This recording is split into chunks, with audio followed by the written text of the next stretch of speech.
Sure. All right, so it's live. I'll cut out this first part, but let me give us a 3, 2, 1 countdown, and then we'll start. 3, 2, 1. Greetings. This is Michael Chan with the Faith and Firearms Project. I'm here with Tim Bowman. Did I pronounce it correctly? Yeah. Mm-hmm. Okay, good. Just make sure I got it right. And Tim, thanks for agreeing to talk with me. Yeah, no problem.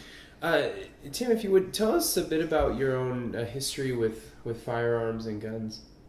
Yeah, my dad started hunting when I was fairly young, like 5 or 6 or so.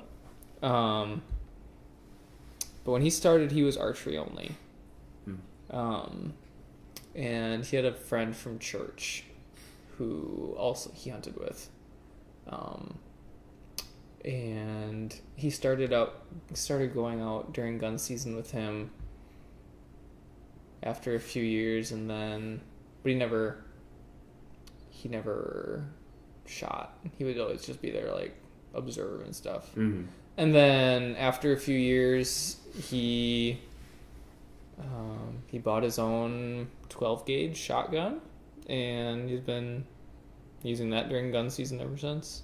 Yeah. And you participated at some point? Yeah.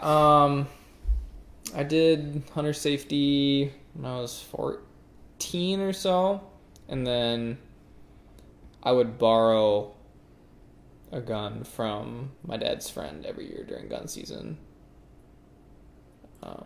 Was gun season basically bird hunting season for you guys? Whitetail. And whitetail. Whitetail. Okay. Whitetail. Yeah. And then a couple years ago, when my grandpa passed away, he had a gun collection that I didn't find out about until like a year before he died. I inherited a rifle from him, so I have a rifle. Is it a hunting rifle? Yeah, it's a 243. Mm-hmm. Mm-hmm. You could use it for deer hunting. Yeah, deer hunting. Yeah. So 14 years old, you did hunter safety, and then did you basically hunt through high school and then in college as well? Yeah, a little bit. I'd go home. I'd definitely be there for gun season because that's over Thanksgiving break in Wisconsin. It's a little bit later than Minnesota. Yeah. So I would always be there for gun season. Once or twice I went home for like a weekend for archery, but primarily gun season. Yeah. Yeah.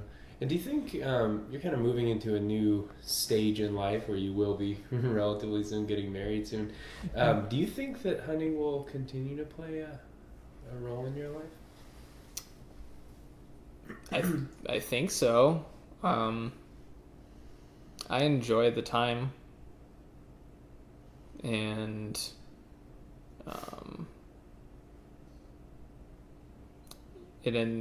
it's a nice way to put food on the table. Mm-hmm. But in Wisconsin, you can also, if you don't want to keep the deer, you can pay $20 to have it processed, and it gets donated to the food pantry. Oh, interesting. So, do you think a lot of people do that? Yeah, I think a lot of people have done that because Wisconsin had the chronic wasting disease outbreak about 12 years ago. What is that? I'm not... Mad cow disease for deer. Oh. We had a big outbreak in our area, and there was a lot of different restrictions or non-restrictions for a couple of years, and people had to get their deer tested, and then if the test came back positive, the meat would get thrown out, and if it came back negative, you could keep it. A lot of people would just donate the deer. And I think the that's when agency would have to kind of. I think that's when the donation program started. But they still have it. Okay. And so I know with all the deer I've shot, I've donated them. Mm-hmm. So you don't eat any of them, or you didn't eat any of them? None of the ones I've taken. My dad will. My dad will carve the deer himself in the garage, and he will keep it. And he just got a smoker. He's really excited about that, and so he's been experimenting with that and venison meat, smoking it, and making jerky and stuff like that. Mm-hmm. So my dad's the one who does that, not me. Yeah. So as you kind of think about guns more generally, and I guess for you as an individual, what do they symbolize to you? I think they symbolize different things in different realms. I think in some circles it could be a status symbol. I think in hunting circles they're a tool. I think hunters at least the hunters I've been around have a very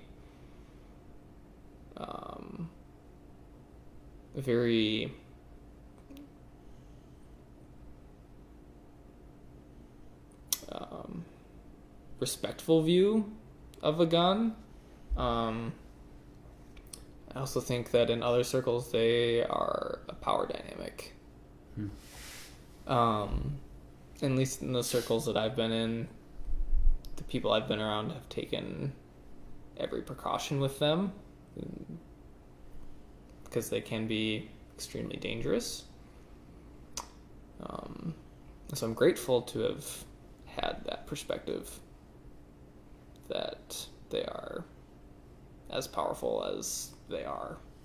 And you went through hunter safety. You went through a hunter safety program. Yeah.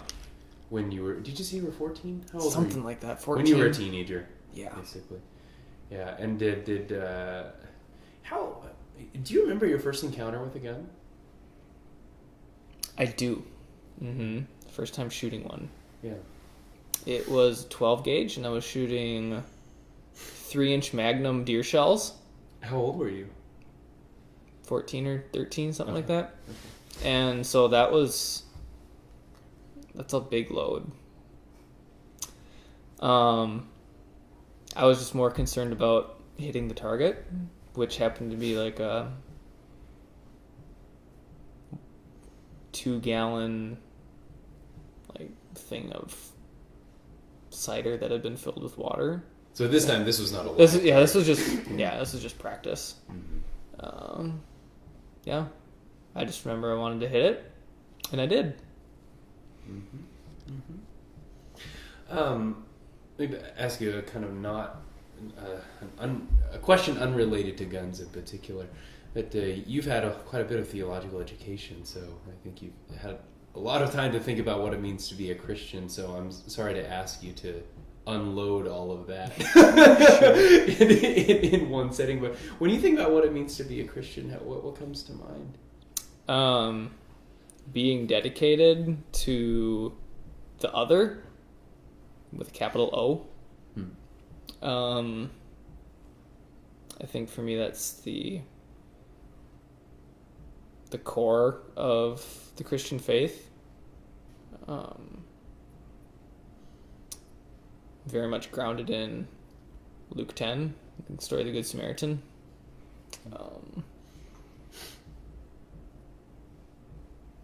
So for me, Christianity is something that is outwardly oriented and inherently selfless. And I think it's a distortion to turn anything inward. When you capitalize other, what are you trying to communicate there? Probably the importance of the humanity of other people, and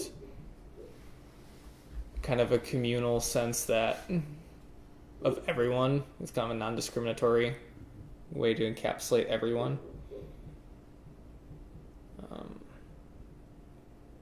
Yeah. And then just kind of a God question. When you think about God, or when you think about sort of what God means to you in your own life, what are some things that come to mind? What is God? I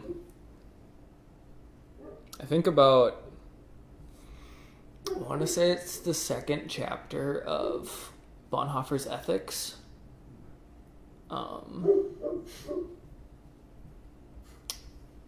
talks about, it's an unfinished chapter, and I was so disappointed to find out that it was unfinished, because he was on a roll and it stopped. But I remember he had 2 sentences lined out, and it's God is love. And then in the first sentence he had love italicized, and he made the point that this is like the traditional view. And then the second sentence, the word is was italicized, so it was more of an ontology on God. Oh, I see. So that's what I think about when I think about God. God is kind of this love event that happens between people. It's interesting that you would draw from Bonhoeffer in this kind of conversation about implements of, in some ways, implements of violence, right? I mean, he obviously thought, about violence in a lot of different levels, kind of on a larger geopolitical level, but then also his own responsibility as a Christian, as a theologian, to respond to violence. So, when you think of, for many people, I think guns also represent a means of self-defense. Do you think about them in that realm at all? It's a tough thing to think about. I think one thought that I've had that I can't escape from is that, like, I think a gun has solely one purpose, and that is to attack. And people claim, like, self-defense. I think it's just lashing out at the other person.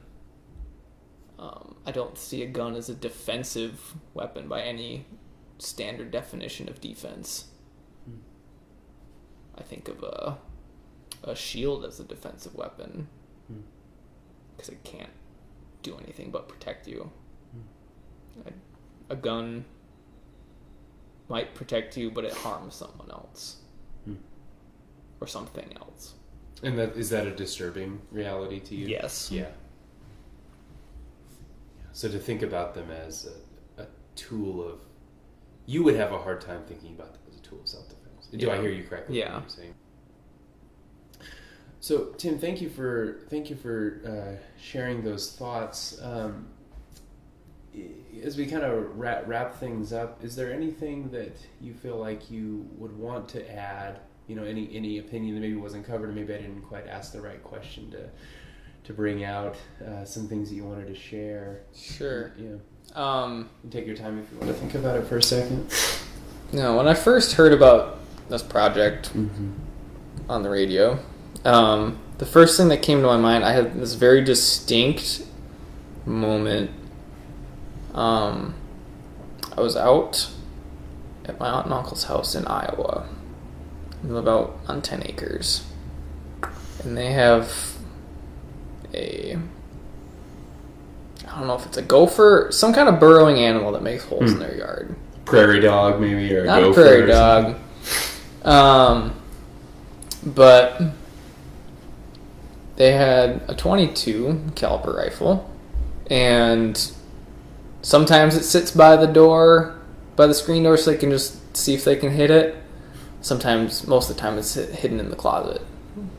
But we saw it, and so we grabbed it, and we were going to go chase this thing. We never found it, and then my dad and I were just walking around through the woods, and I saw a rabbit. And my dad said, we had this idea, let's see if we could hit this rabbit. And it was like 25 yards or something through the trees, and I hit it, and I could see it was still struggling. So we walked up to it, and I'd broken its back legs. And, I had to put it down. And as soon as I did, I had this very powerful and visceral moment of guilt and despair about what I'd just done. I felt wasteful. It felt like the exact opposite of creation care. So I've been wrestling with this for 2 years or something. So this event happened a couple of years ago. Yeah. And then when you heard about the project, this Yeah. moment came to mind. Yes. And I've gone hunting since. I haven't shot anything since. I haven't had the chance. So I don't know what I would do in a scenario where I might have a chance. Because I'm not sure how creation care plays into this idea, into hunting at all. Mm-hmm. In some senses, they seem very opposite.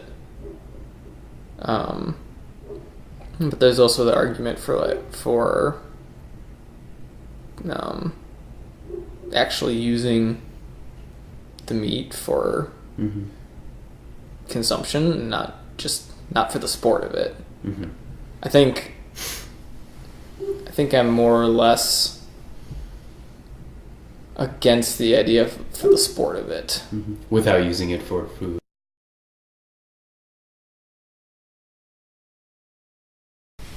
Okay, good. So, Tim, you just described this kind of visceral experience that you had a couple of years ago killing a rabbit, and how it felt wasteful to you, and somehow that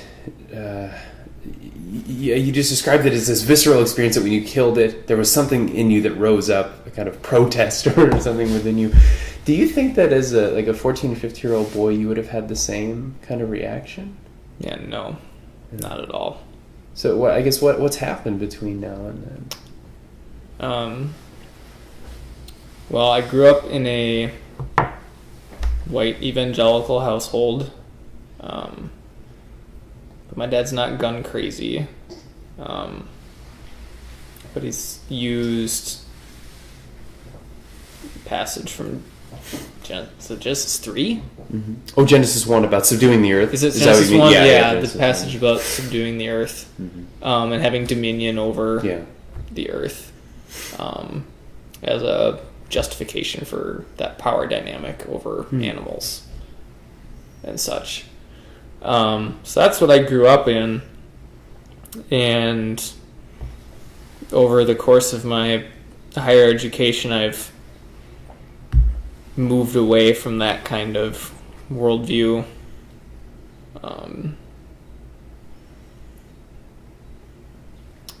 And I've read and heard arguments about like deep ecology, and other faith-oriented, for the lack of it, like green view, like green theology. How about that? Mm-hmm. And some of their arguments are very compelling, and I think I've learned through my higher education to not discount something just because it sounds kind of out there, but to really take it in and sit on it and think about it. So this is something that you've been kind of thinking about. Yeah. Green or eco-theology. Off and on. Not as much as other branches of theology, but it definitely like touches other parts of modern day life. So you think this kind of shift in perspective about the taking of animal life may have informed your reaction to killing that rabbit a couple of years ago? Yeah. Well, Tim, thank you. Thanks so much for being willing to share your views on these things. I really appreciate it. Mm-hmm. So, Thank you. yeah.